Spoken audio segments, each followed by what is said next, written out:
માંડવી સરકારી હોસ્પિટલ ખાતે સાંસદ પ્રભુભાઈ વસાવાના જન્મદિવસ નિમિત્તે ફ્રૂટનું વિતરણ કરવામાં આવ્યું। માંડવી સરકારી હોસ્પિટલ ખાતે સાંસદ પ્રભુભાઈ વસાવાના જન્મદિવસ નિમિત્તે તેમના જનસંપર્ક કાર્યાલય ખાતે માંડવીનગર ભારતીય જનતા પાર્ટીના પ્રમુખ પ્રિતેશભાઈ રાવળ તથા કાર્યકરો દ્વારા પુષ્પગુચ્છ આપી જન્મદિવસની શુભકામનાઓ પાઠવી હતી।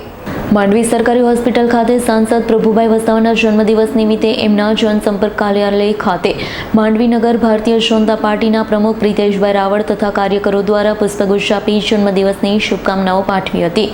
વિવિધ સંસ્થાઓના આગેવાન દ્વારા પણ જન્મદિવસની શુભકામના પાઠવવામાં આવી।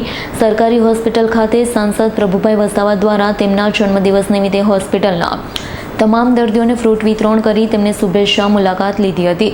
વહેલા સાજા થવાની શુભેચ્છાઓ પાઠવી હતી। તો આ પ્રસંગે તાપી જિલ્લા ભાજપ મહામંત્રી રાકેશભાઈ કાચવાલા તથા સુરત જિલ્લા ભાજપ મંત્રી આશીષભાઈ ઉપાધ્યાય, માંડવીનગર ભાજપ પ્રમુખ પ્રિતેશભાઈ રાવળ, પાલિકા પ્રમુખ નિલેશભાઈ શાહ, અધ્યક્ષ ડોક્ટર પરિમલ ચૌધરી, તત્કાલીન પ્રમુખ નીતિનભાઈ શુક્લ, મઢી સુગરના ડિરેક્ટર નટુભાઈ રબારી, સુરત જિલ્લા તથા તાપી જિલ્લાના હોદ્દેદાર કાર્યકરો દ્વારા તેમના જન્મદિવસની શુભકામનાઓ પાઠવી હતી।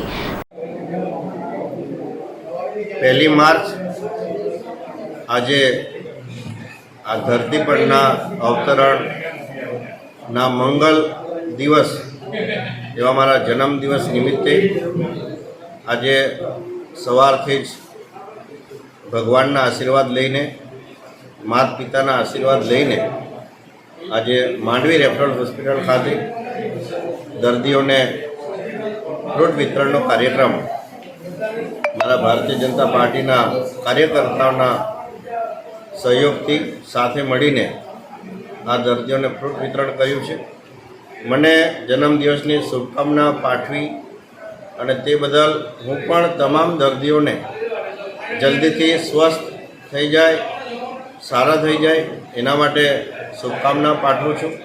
અને એના પછી એ બારડોલી રેફરલ હોસ્પિટલ ખાતે પણ ફ્રૂટ વિતરણનો કાર્યક્રમ કર્યો છે અને જિલ્લા ભાજપના કાર્યકર્તાઓ સાથેની પણ શુભકામનાઓ મેળવીને આજે સાંજે સુરતના દિવ્યાંગજનો સાથે પણ શુભકામના મેળવવાનો કાર્યક્રમ છે।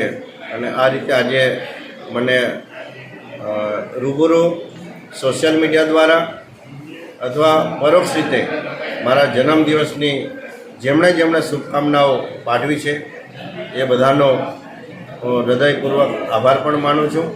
અને સૌ સાથે મળીને આદરણીય વડાપ્રધાન નરેન્દ્રભાઈ મોદી સાહેબના તમામ સંકલ્પોને સાર્થક કરવા માટે કટિબદ્ધ બનીએ એવી મારા જન્મદિવસે પણ આપ સૌને નમ્ર અપીલ સાથે ટકોર કરું છું।